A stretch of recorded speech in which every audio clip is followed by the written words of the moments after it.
Advocate PM Niyas, ദീപികയുടെ മുഖപത്രത്തിൽ പറയുന്നതും അതുതന്നെയാണ്. India മുന്നണി ഈ വഖഫ് ഭേദഗതി ബില്ലിനെ എതിർക്കുന്ന ഒരു സാഹചര്യമുണ്ട്. അത് ക്രിസ്റ്റൽ ക്ലിയറായി അങ്ങനെ തന്നെയാണ്, അതിലൊരു മാറ്റവും വരാൻ പോകുന്നില്ല.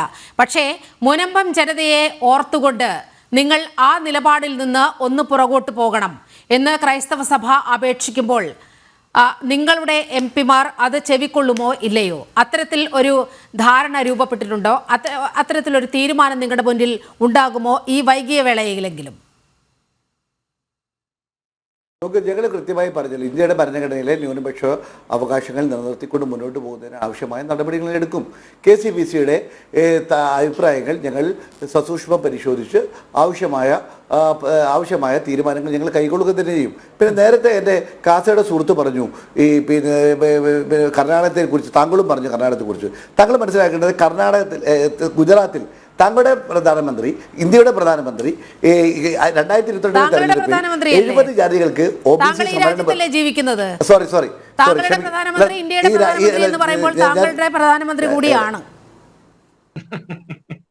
ആയിക്കോട്ടെ, ഞാൻ ഇന്ത്യയുടെ പ്രധാനമന്ത്രി പറഞ്ഞല്ലോ, ഞാൻ ഇന്ത്യയുടെ പ്രജയാണല്ലോ.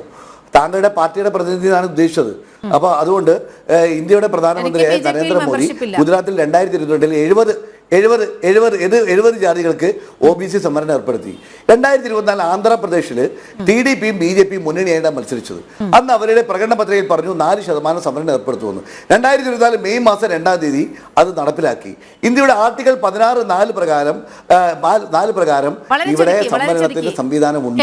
മണ്ഡൽ കമ്മീഷൻ റിപ്പോർട്ടുമായി ബന്ധപ്പെട്ട് ഇന്ദിരാ സാഹ്നി കേസിലെ OBC സംവരണം ഇന്ത്യയുടെ പരമോന്നത നീതിപീഠമായ സുപ്രീം കോടതി ശരിവെച്ചതാണ്.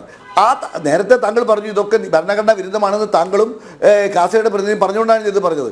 ഒരു കാര്യം നിങ്ങൾക്ക് ഒരു സംശയം വേണ്ട, KCBCയുടെ അഭിപ്രായങ്ങൾ ഞങ്ങൾ സാഗൂതം കേൾക്കുകയും അതനുസരിച്ചുള്ള തീരുമാനങ്ങളിലേക്ക് ഞങ്ങൾ പോവുകയും ചെയ്യും എന്ന് തന്നെയാണ് ഞങ്ങൾക്ക് പറയാനുള്ളത്. ഇവിടെ ഞാൻ വീണ്ടും പറയാം, മുനമ്പം വിഷയവും വഖഫ് ഭേദഗതിയും തമ്മിൽ രണ്ടാണ്. മുനമ്പത്തെ കാണിച്ച് ഇന്ത്യയിലെ വഖഫ് ഭേദഗതി ഉണ്ടാക്കി ഇന്ത്യയുടെ മുസ്ലിം സമുദായത്തെ പൂർണ്ണമായും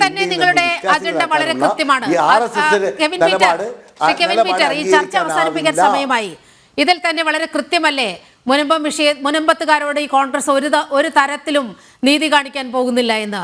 മുനമ്പം വിഷയവും വഖഫും രണ്ടാണ് എന്ന് പറയുമ്പോൾ നാളെ MP-മാർ പാർലമെന്റിൽ എടുക്കുന്ന സമീപനം എന്തായിരിക്കും എന്നുള്ള കാര്യം നമുക്ക് ഊഹിക്കാവുന്നതേയുള്ളൂ. ഇതിലപ്പുറം ഇനി കോൺഗ്രസിൽ നിന്ന് പ്രതീക്ഷിക്കേണ്ടതുണ്ടോ KCBCയും ബിഷപ്സ് കോൺഫറൻസ് ഓഫ് ഇന്ത്യ? ഇപ്പോ കോൺഗ്രസിനെ പ്രതിനിധീകരിച്ച് ചർച്ചയിൽ പങ്കെടുത്ത നിയാസ് ഭായിയുടെ പരാമർശത്തിൽ അത് വളരെ വ്യക്തമാണ്.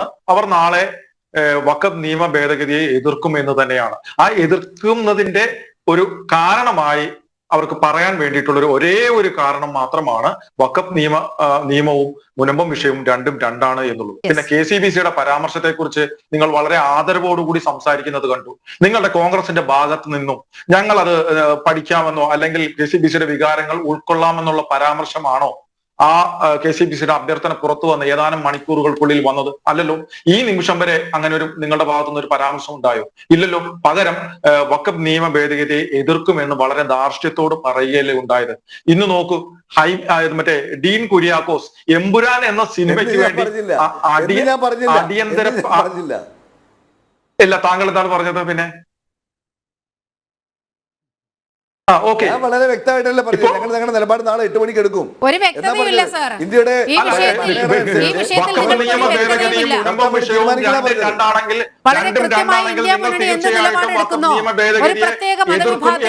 നിലപാടെടുക്കുന്നോ അത് മാത്രമേ നാളെ നിങ്ങൾ എടുക്കാൻ പോകുന്നുള്ളൂ. വളരെ ക്ലിയർ ആണ്. KCBCയുടെ പ്രതിനിധിക്ക് പോലും അക്കാര്യം വളരെ കൃത്യമായി മനസ്സിലായിട്ടുണ്ട്. വെറുതെ അത്തരത്തിലൊരു പ്രസ്താവന ഇറക്കിയത് കൊണ്ടൊന്നും പ്രത്യേകിച്ച് ഒരു ഗുണവും ഉണ്ടായില്ല എന്ന് അദ്ദേഹത്തിന് തന്നെ ഇപ്പോൾ ബോധ്യപ്പെടുന്നുണ്ടാകും. ഇന്ന് ലോക്സഭയിൽ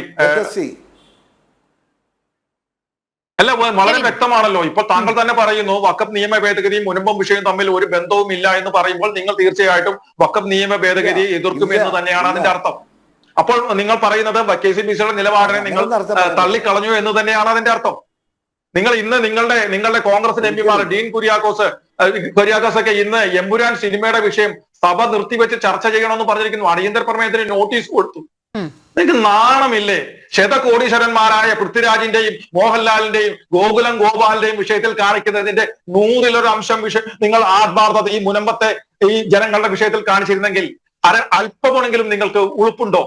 നിങ്ങളുടെ MP-മാർ ചെയ്തതാണ് അടിയന്തര പ്രമേയത്തിന് നോട്ടീസ് കൊടുത്തിരിക്കുന്നു. നിങ്ങൾ എപ്പോഴെങ്കിലും മുനമ്പം വിഷയത്തിന് വേണ്ടിയിട്ട് അല്ലെങ്കിൽ കേരളത്തിലെ വേറെ ആരുടെയെങ്കിലും വിഷയത്തിന് വേണ്ടി ഇതേ താല്പര്യം നിങ്ങൾ കാണിച്ചിട്ടുണ്ടോ? അപ്പോൾ തൊട്ടടുത്ത ദിവസം വഖഫ് നിയമ ഭേദഗതി വീണ്ടും ലോക്സഭയിൽ വരാനിരിക്കെ അതേ വില കുറച്ച് കാണിക്കാനായിട്ട് അതൊന്നും വലിയ സംഭവമല്ല എന്ന രീതിയിൽ നിങ്ങൾ പൃഥ്വിരാജിനും മോഹൻലാലിനും ഗോകുലം ഗോപാലിനും ആന്റണി പെരുമ്പാവൂരിനും വേണ്ടിയിട്ട് സഭ നിർത്തിവെച്ച് ചർച്ച ചെയ്യണമെന്ന് ആവശ്യപ്പെട്ടിരിക്കുന്നു. ഇതല്ലേ നിങ്ങളുടെ ജനങ്ങളോടുള്ള പ്രതിപത്തി?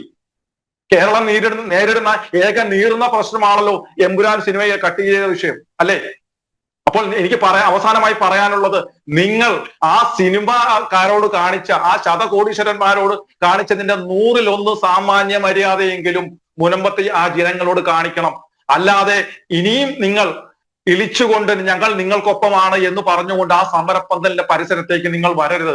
അല്പമെങ്കിലും ഉളുപ്പുണ്ടെങ്കിൽ ആ ജനതയ്ക്ക് വേണ്ടിയുള്ള നിലപാട് ലോക്സഭയിൽ എടുത്തിട്ട് വേണം നിങ്ങൾ ആ മുനമ്പം വേളാങ്കണ്ണി പള്ളിയുടെ പരിസരത്തേക്ക് വരുക. പാർലമെന്റിൽ എന്താണ് ഇവിടുത്തെ ഇടത് വലത് മുന്നണികൾ പാർലമെന്റിൽ സ്വീകരിക്കാൻ പോകുന്ന നിലപാടെന്ന്